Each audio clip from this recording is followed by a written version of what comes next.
কোরআনে কতগুলো অক্ষর আছে? লক্ষ লক্ষ অক্ষর আছে। একটা বার যদি বিশুদ্ধ করে তেলাওয়াত করা শিখে নেন, নিয়ে প্রথম থেকে শেষ পর্যন্ত খতম দেন, আপনি প্রত্যেক হরফে যদি 10 নেকি করেও পান, একবার কোরআন খতম দিলে কয়েক কোটি নেকি পাচ্ছেন। বলেন সুবহানাল্লাহ। একটা নেকি কেউ কাউকে দিবে ভাই পরকালে? কিন্তু দিতে বাধ্য হবে।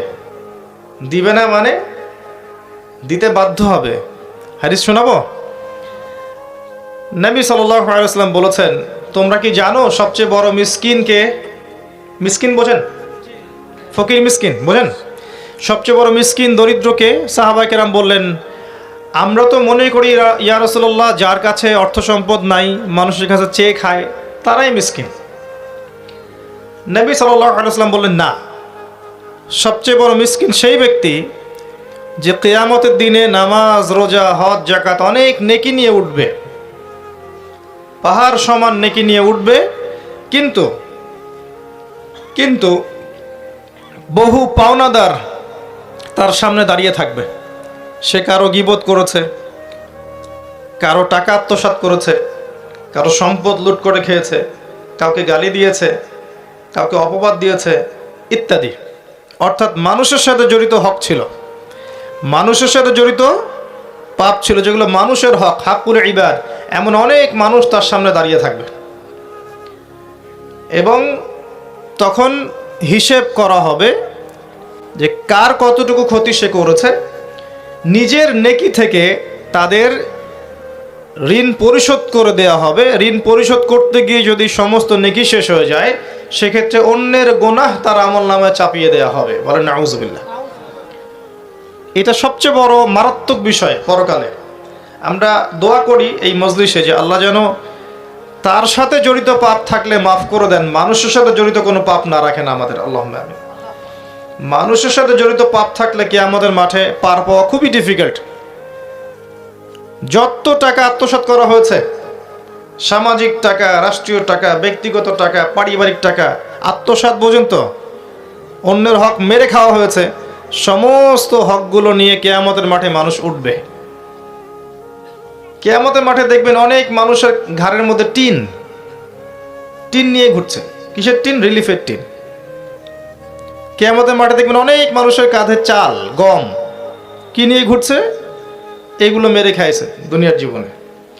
কিয়ামতের মাঠে দেখবেন জমি মানুষের কাঁধে, সাতবক জমি, মানুষ ঘুরছে। কিসের জমি? ওই যে বনের সম্পত্তি দেয় নেই, ওই জমি।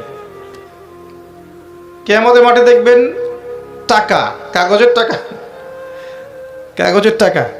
কিয়ামতের মাঠে কি করেছে? এগুলো মেরে খাইছে, অন্যের টাকা মেরে খাইছে। যে যেটা মেরে খাবে মানুষের।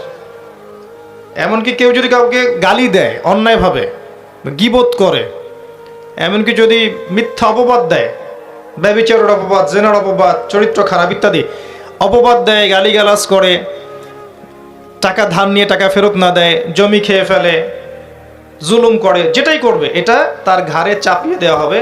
সেটা নিয়ে সে আল্লাহর দরবারে হাজির হবে।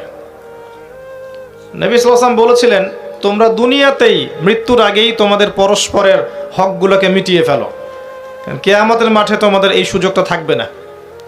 লা বাইউন ফিহি ওয়ালা খুল্লাহ, সেখানে কোনো ব্যবসা থাকবে না, কোনো চুক্তি থাকবে না। তখন কি হবে? যদি আমি আপনার টাকা মেরে খেয়ে থাকি, তাহলে আমার আমলনামা থেকে নেকি আপনাকে দিয়ে পুষিয়ে দিতে হবে। দিতে দিতে যদি নাউজুবিল্লাহ আমার নেকি শেষ হয়ে যায়, তাহলে আপনার ওই পরিমাণ গুনাহ আমার আমলনামা চাপিয়ে দেওয়া হবে। এবার আপনি যাবেন জান্নাতে আর আমি যাব জাহান্নামে, নাউজুবিল্লাহ। খুব সতর্ক থাকবেন। দুনিয়াতে মানুষের হক নষ্ট করেন না, অন্যের হক নষ্ট করেন না। আল্লাহর সাথে কি হক আছে সেটা আলাদা বিষয়। আল্লাহর সাথে আপনার অনেক হক। মনে করেন আপনি নামাজ পড়েন নাই, রোজা রাখেন নাই, ঠিক আছে, আপনি আল্লাহর হক নষ্ট করেছেন। আল্লাহর হক ছিল যাকাত, আপনি দেন নাই। আল্লাহ পাক চেয়েছিলেন আপনি হজ ফরজ হয়ে গেছে, হজ করেন, আপনি করেননি। আল্লাহ পাকের অনেক হক আপনার উপরে, কিন্তু একটা দিন আপনার মনের মধ্যে চেতনা আসলো যে না, আমাকে আল্লাহর সামনে দাঁড়াতে হবে, আমাকে আমার পাপ মাফ করাতে হবে। আপনার মনের মধ্যে আল্লাহর প্রতি ফিকির আসলো, ঈমান আসলো, নূর আসলো। আপনি নামাজ পড়লেন 2 রাকাত, ওযু করে, চোখের পানি ফেলে দিলেন, চোখের পানি ছেড়ে দিয়ে আপনি বললেন, আল্লাহ সারা জীবন তোমার সাথে অনেক অন্যায় করেছি, আল্লাহ তোমার অনেক হুকুম আহকাম আমি লঙ্ঘন করেছি, আজকে আমি খালেস মনে তোমার কাছে তওবা করছি, আল্লাহ তোমার সাথে জড়িত আমার সমস্ত পাপ তুমি মাফ করে দাও। আল্লাহ পাক এক মুহূর্তের মধ্যে আপনার সমস্ত পাপকে নেকি দিয়ে পরিবর্তন করে দিবেন ইনশাআল্লাহ তাআলা। কিন্তু মানুষের সাথে জড়িত পাপ কাবা ঘরের গেলাফ ধরে কাঁদলে মাফ হবে না। অন্যের হক নষ্ট করা পাপ কাবার গেলাফ ধরে মাফ হবে না। কথাগুলো এই কারণে বললাম, মিসকিনের সংজ্ঞা দিতে গিয়ে সবচেয়ে বড় মিসকিন কারা? তাহলে যারা পরকালের মাঠে মানুষের সাথে জড়িত হক নিয়ে হাসর করবে। আল্লাহ পাক আমাদেরকে হেফাজত করুন এটা থেকে, আল্লাহুম্মা আমিন। তো কেউ কাউকে নেকি দিবে না, এটা বলতে গিয়ে এই জায়গায় আসলাম। কোরআন তেলাওয়াত করা শিখলে এবং নিয়মিত তেলাওয়াত করলে আপনি প্রত্যেক হরফে 10টা করে নেকি পাবেন ইনশাআল্লাহ আযজা ওয়া জাল। আল্লাহ পাক সবাইকে নিয়মিত কোরআন তেলাওয়াত করার তৌফিক দান করুন, আমিন। নিয়মিত কোরআন তেলাওয়াত করলে মনের মধ্যে নূর আসবে। কি আসবে? নূর কি জিনিস এটা এখন খুব একটা আলোচনায় আসে না, এই জন্য জনগণ বিষয়টা বোঝে না। কারণ এখন একটু বস্তুবাদিতার যুগ চলছে আর কি, মানুষ চোখে যা দেখে এটাই বিশ্বাস করে। নূর ওই জিনিস যে জিনিসের কারণে খিজির আলাইহিস সালাম 3টা ঘটনা ঘটিয়েছেন, মুসা আলাইহিস সালাম সেই ঘটনার ব্যাখ্যা করতে পারেন নাই। আমি কি বুঝাতে পারলাম? কোন সূরা আছে? মাশাআল্লাহ, কেউ পড়েন নাই সূরা কাহফ? নৌকা কেন ফুটা করলেন? বাচ্চাটাকে কেন হত্যা করলেন? দেয়াল কেন নির্মাণ করলেন? এই প্রশ্নগুলো কে করেছিল? নবী মুসা আলাইহিস সালাম। আজকে গিয়ে পড়বেন নবী মুসা এবং খিজির আলাইহিস সালামের ঘটনা। প্রথমে তিনি নৌকা ফুটা করে দিয়েছেন খিজির আলাইহিস সালাম, তারপর একটা বাচ্চাকে হত্যা করেছেন, তারপরে একটা দেয়াল নির্মাণ করেছেন। মুসা আলাইহিস সালাম জিজ্ঞাসা করছেন কেন এই কাজ করতে গেলেন? কারণ মুসা আলাইহিস সালাম বাইরের চোখ দিয়ে দেখছেন, আর খিজির আলাইহিস সালাম আল্লাহর নূর দিয়ে দেখছেন, তাই তিনি দূর পর্যন্ত দেখতে পাচ্ছেন। যদি নৌকা ফুটা না করতেন তাহলে ওই নিশ্ছিদ্র নৌকাটা জলদস্যু ডাকাতরা নিয়ে চলে যেত।